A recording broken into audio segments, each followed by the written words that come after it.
et a priori je ne le serai jamais. Donc vous vous rendez compte? De simples citoyens comme vous, comme moi, peuvent participer, contribuer, porter un candidat jusqu'à l'élection suprême. Une grande première. Moi je suis extrêmement fière d'être là aujourd'hui et surtout de porter les couleurs de la France insoumise. Alors je vous dis, moi je suis une insoumise, j'ai une particularité, je suis agronome. Alors vous savez, le programme de Mélenchon sur l'écologie, la transition énergétique, ça me parle. Donc je suis extrêmement motivée.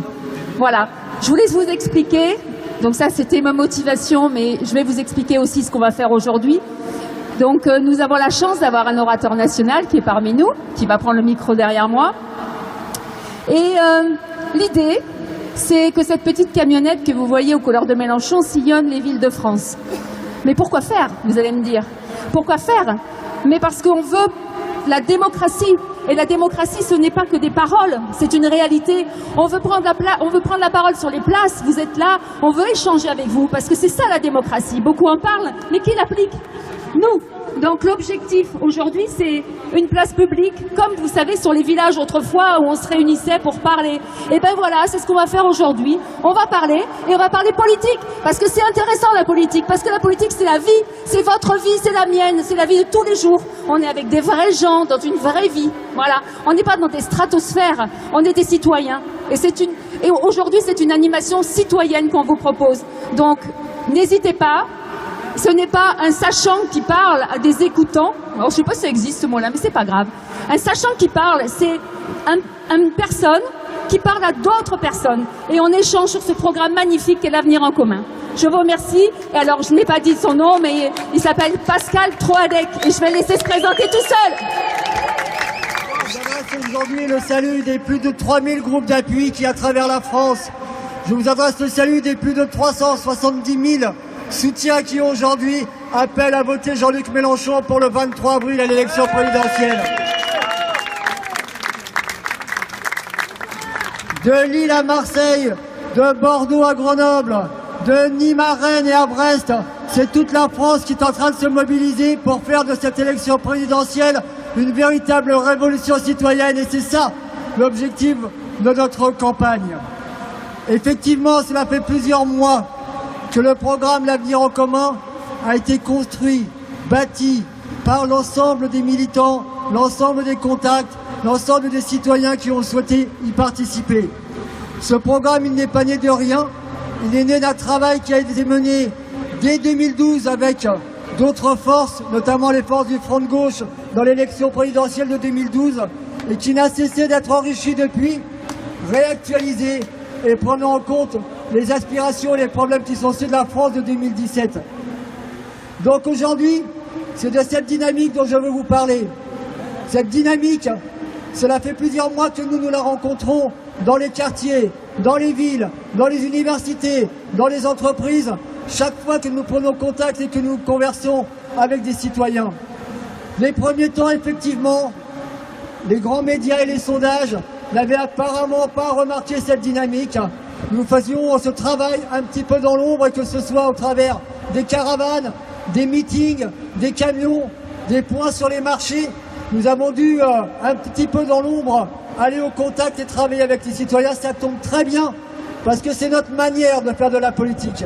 Oui, nous pensons qu'il y a en France des gens qui ont envie de faire de la politique, mais qui n'ont pas envie de faire de la politique de la manière uniquement dont ils ont le sentiment qu'elle est menée à l'échelon national, et qui n'ont surtout pas la volonté de le faire avec ce que nous amènent les institutions de la Ve République, c'est-à-dire la dépossession par les citoyens, la dépossession des citoyens de leur avenir.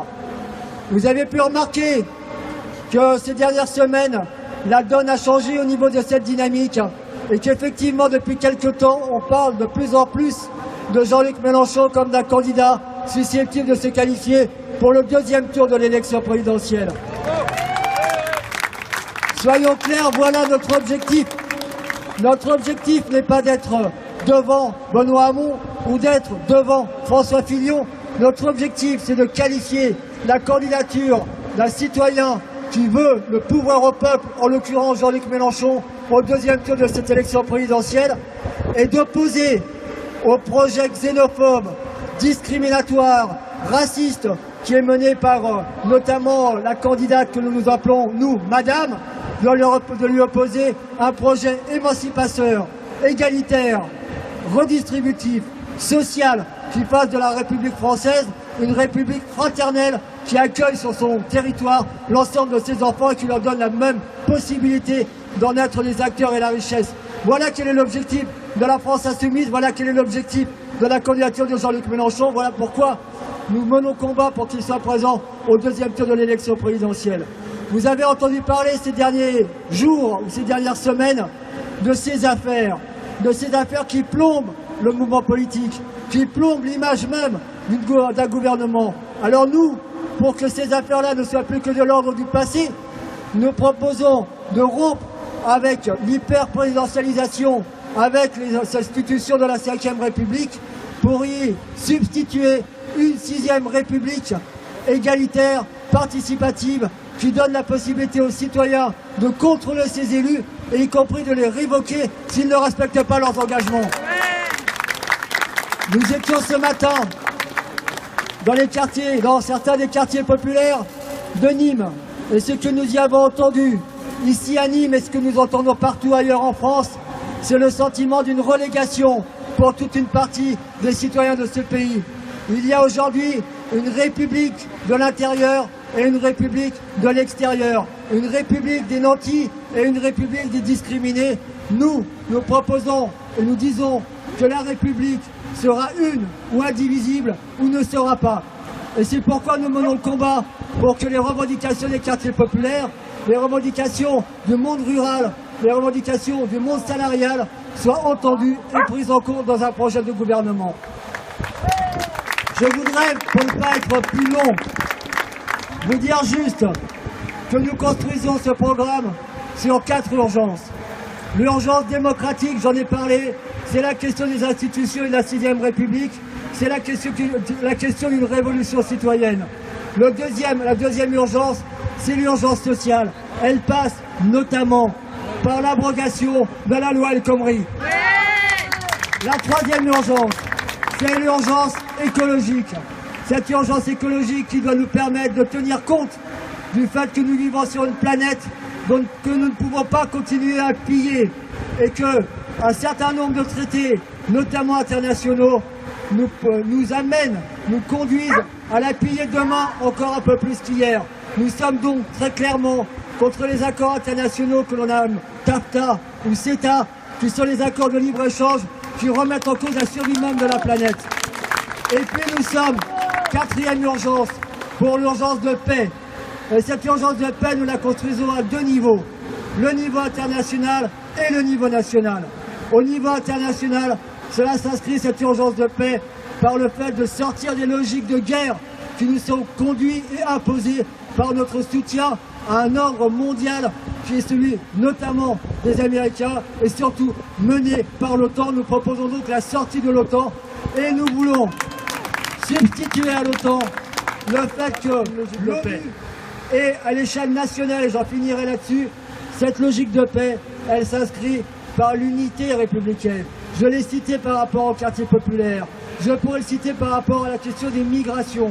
Nous avons ici même à Nîmes, on me disait il y a quelques minutes de cela, des réfugiés soudanais qui ont été accueillis à Nîmes et qui sont aujourd'hui menacés d'être expulsés vers l'Italie, le pays par lequel ils sont rentrés en Europe, qui naturellement va les renvoyer au Soudan où ils sont menacés de mort.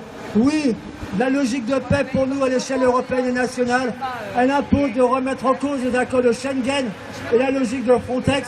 Elle impose de lui substituer la logique d'une république qui s'appuie sur l'émancipation avec l'outil culturel, avec l'outil éducatif en premier lieu.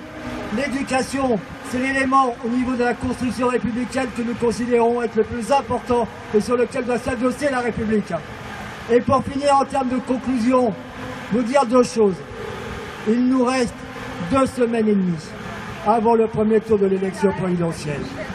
Aujourd'hui, nous sommes à quelques points, à quelques centimètres de permettre le fait que Jean-Luc Mélenchon soit au 2e tour de l'élection présidentielle. Alors chacune et chacun d'entre nous est responsable, est partie prenante, est mobilisée, que ce soit dans son quartier, dans son université, dans sa faculté, dans son entreprise, dans son lycée, sur Internet, auprès de sa famille, aucune voix ne doit manquer à la candidature de Jean-Luc Mélenchon le 23 avril pour que nous soyons qualifiés pour le second tour de l'élection présidentielle.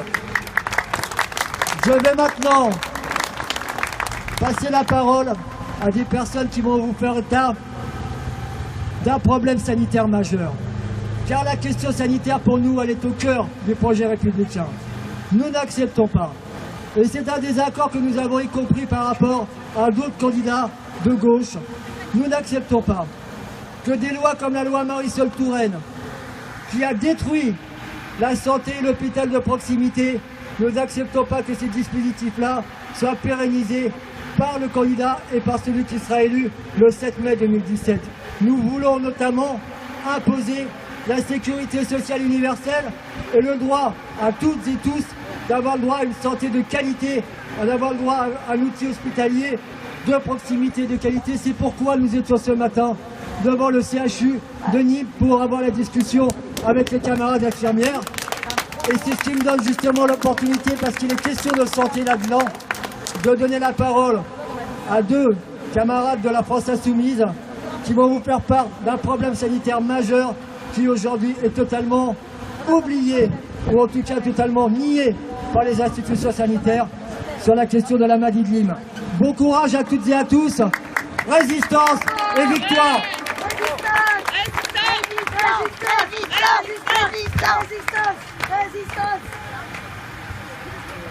Bonjour.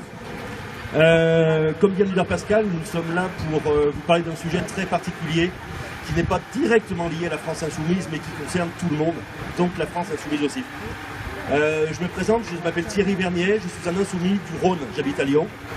Je suis accompagné de Nathalie Sieco, qui habite à Montpellier et qui fait partie des insoumis donc, du 34. Et Mathieu à côté de moi aussi, qui fait partie des insoumis du Gard, donc du 30. Et on a voilà, tous les trois des choses à vous dire. On se veut les porte-parole aujourd'hui d'une association qui s'appelle Lyme sans frontières. On a décoré un petit peu le camion qui est ici à vos côtés avec quelques panneaux qu'on voulait un petit peu explicites qui concernent la maladie de Lyme. Je ne sais pas si quelques-uns d'entre vous savent ce que c'est que la maladie de Lyme. Voilà, c'est très important. Il y a quelques personnes qui le savent, mais sûrement pas assez. La maladie de Lyme, c'est une maladie dont déjà sont victimes 650 000 personnes en France. 650 000 personnes, c'est un chiffre qui est très important, qu'on avait marqué sur le camion. Il faut savoir que 100 000 nouveaux cas par an sont annoncés. On parle, les experts, c'est pas moi, c'est pas nous, les experts parlent d'1 million de nouveaux cas par an en Europe. On est vraiment là devant un drame sanitaire. Et ce drame sanitaire, les autorités, les gouvernements français et ceux des autres pays européens de la même manière, refusent de prendre ces chiffres en considération. Cette maladie est totalement ignorée. Et les malades les victimes, on va dire plutôt que les malades, puisqu'à ce moment-là, ils ne sont pas encore diagnostiqués, sont dans une totale errance médicale. On les balade pendant plusieurs années, de médecin en médecin, de spécialiste en spécialiste. Je ne sais pas pour Mathieu, mais il pourra le dire éventuellement, le chiffre est énorme. Nathalie, depuis 1 an et demi, a vu plus de 100 médecins. Elle a vu tous les spécialistes, elle a été découpée dans tous les sens en rondelles, dans ses scanners et tout ce qu'on veut. Elle n'est toujours pas diagnostiquée officiellement. Ces malades, ces victimes, par nos hôpitaux, nos CHU, dans lesquels on se rend tous les jours ensemble, hein, on y va tous, sont diagnostiqués fibromyalgiques. Ça peut parler à certains d'entre vous. Voilà.